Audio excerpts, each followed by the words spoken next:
Puluhan warga Banjaryebuah, Desa Penyaringan, Kecamatan Mendoyo, Kabupaten Jembrana, Provinsi Bali, mengaku resah dan mengeluhkan sumur mereka kekeringan lantaran diduga air bawah tanah tersedot akibat pembangunan belasan sumur bor yang dibuat oleh PT Sungai Mas Indonesia untuk mengairi tambak udang yang ada di kawasan pemukiman warga tersebut. Klien Banjaryebuah Desa Penyaringan, Idewa Arbawa, mewakili para warganya mengatakan ada 11 kepala keluarga di utara Jalan Raya Denpasar Gilimanuk dan 19 kepala keluarga di selatan Jalan Raya. Jadi, totalnya ada sebanyak 30 kepala keluarga yang sumurnya mengalami kekeringan akibat dari dampak pembuatan sumur bor oleh tambak yang dibangun oleh PT Sungai Mas Indonesia di wilayahnya. Kalau yang terdampak itu hanya ada 30 kakak, Pak. Dari warga kami yang di sebelah utara Jalan Denpasar Gilimanuk itu ada 11 kakak. Yang sebelah selatan Jalan Denpasar Gilimanuk itu ada 19 kakak, Pak. Jadi total 30 kakak. Totalnya 30 kakak. Itu kondisinya seperti apa? Kalau kondisi saat ini airnya memang sudah untuk nyuci atau masak itu tidak dapat, Pak. Artinya kering sudah ya? Kering. Nah, kalau warga kami kan biar terpenuhi airnya itu aja. Terkait keluhan ini langsung disikapi oleh DPRD Kabupaten Jembrana, di mana pada Kamis 19 Juni 2025 dipimpin langsung oleh Ketua DPRD Kabupaten Jembrana, Nimade Sri Sutarmi SM, bersama Ketua Komisi 1 DPRD Kabupaten Jembrana, Haji Sajidin, Ketua Komisi 2 DPRD Kabupaten Jembrana, Iketut Swastika Esos MH, beserta jajaran dan instansi terkait di lingkungan Pemkab Jembrana, melakukan inspeksi mendadak atau sidak ke lokasi. Dalam sidak, perwakilan pengelola tambak Imade Swena membenarkan bahwa PT Sungai Mas Indonesia telah membuat sebanyak 12 unit sumur bor dengan kedalaman masing-masing 40 meter untuk mengairi tambaknya yang saat ini telah jadi seluas 15 hektar dari total luas 30 hektar. Tak hanya itu, bahkan pihak pengelola tambak mengakui belum memiliki izin penggalian ABT, termasuk adanya bangunan kantor tambak tersebut yang juga belum lengkap perizinannya.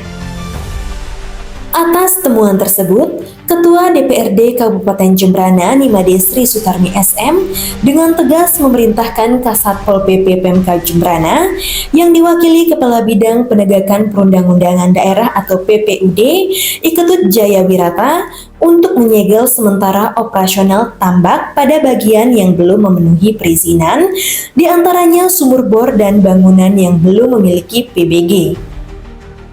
Kami dari lembaga DPRD Kabupaten Jembrana beserta kawan-kawan dari Komisi 1, 2, dan 3 dan didampingi oleh dinas terkait mengunjungi tambak yang beroperasi di wilayah Banjaryebuah, Desa Penyaringan.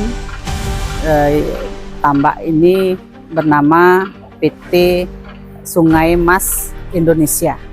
Nah, dasar kami ke sini karena mendapatkan laporan dari masyarakat sekitar bahwa sumur-sumur di rumah warga sekitar tambak ini mengering sudah hampir sebulan. Nah, itu penyebabnya menurut mereka karena dibangunnya sumur-sumur bor penggunaan air bawah tanah untuk keperluan operasional daripada tambak yang ada di sini. Nah, berdasar itu kami datang mengecek lokasi, melihat apa yang terjadi.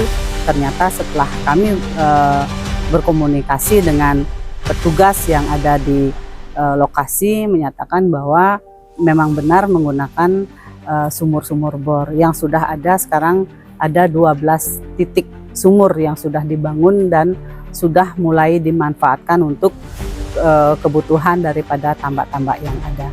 Karena dia menggunakan air bawah tanah, otomatis kebutuhan air di masyarakat, terutama sumur masyarakat itu mengering. Karena itu kita minta dari perusahaan ini, tambak ini untuk mengkaji ulang. Kebetulan mereka belum mengantongi rekomendasi atau izin dari kementerian terkait dengan penggunaan air bawah tanah. Karena itu saya minta kepada Pol PP untuk menyetop sementara penggunaan sumur bor yang ada di tambak ini. Dan kami sudah komunikasi dengan pemilik dari tambak ini dan mereka juga mengamini untuk menyetop sementara. Jadi nanti kalau perizinannya sudah lengkap, kemudian ada solusi untuk memenuhi air masyarakat di sekitar ini, tentu bisa dilaksanakan itu kembali. Kemudian kedua, perlu diingat juga, saya sudah sampaikan kepada petugas yang menjaga di sini untuk mengevaluasi kembali izin, karena izin yang mereka miliki penggunaan airnya adalah air payau. Kalau kita bilang air payau berarti air permukaan, bukan air bawah tanah. Itu juga harus dicermati. Terkait dengan PBG, kita juga sudah cek. Awalnya saya komunikasi dengan BPKAD, memang yang pajak yang kita terima baru pajak tanahnya saja, untuk bangunannya belum. Karena itu kita cek ke lapangan, ternyata sudah ada bangunan besar, kemudian tambak juga sudah dibuat. Itu wajib dia harus memiliki PBG, kan begitu. Saya sudah sampaikan juga kepada pemilik, sekarang sedang berproses katanya. Sedang berproses, dan saya minta segera diselesaikan agar bisa melengkapi atau memenuhi kewajiban-kewajiban yang harus dipatuhi oleh pengusaha. Sementara itu, Ketua Komisi 2 DPRD Kabupaten Jembrana, Eketut Swastika Esos MH, juga menekankan bahwa masyarakat dan pemerintah di Kabupaten Jembrana tidak anti kepada investor, namun harus memenuhi kriteria dan regulasi. Sedari hal itu, pihaknya meminta agar pengelola tambak segera melengkapi perizinan yang diperlukan agar tambak bisa beroperasi.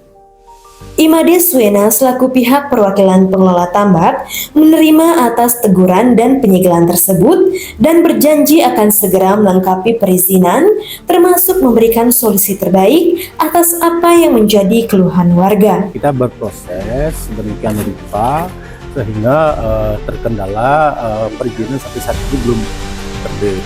Kemudian masalah ABT yang disampaikan oleh Ketua itu terjadi proses peralihan kewenangan seperti itu. Di situ kami kemarin di tahun 2024 awal sesungguhnya sudah mengajukan proses ke instansi terkait di daerah. Namun sejak bulan Februari ini berubah kewenangannya ke kementerian. Jadi kami mengikuti itu. Sekarang sedang berproses dalam bentuk menyusun gambar konstruksi ABT yang akan kita ajukan ke kementerian. Kebetulan baru tadi juga kita bertemu dengan Pak Pembekel dari kepala wilayah ke kepala kewilayahan juga untuk mengantisipasi keluhan warga dalam waktu dekat. Kalau membangunkan mereka sebelum itu butuh waktu, Pak. Sehingga dalam waktu dekat kami sudah sepakat didampingi oleh manajer budidaya itu akan menyiapkan air bersih yang kami tampung nanti dalam bentuk tandon, kurang lebih itu 5.000 liter, kapasitas 5.000 liter. Selanjutnya air bersih yang ditampung di tandon ini kami akan distribusikan kepada warga. Hitung-hitungan dari masing-masing kakak untuk terdampak yang 30 kakak itu kurang lebih membutuhkan air per hari itu untuk mandi cuci sekitar 3.000 liter. Kami siapkan nanti dalam bentuk tandon itu 5.000 liter.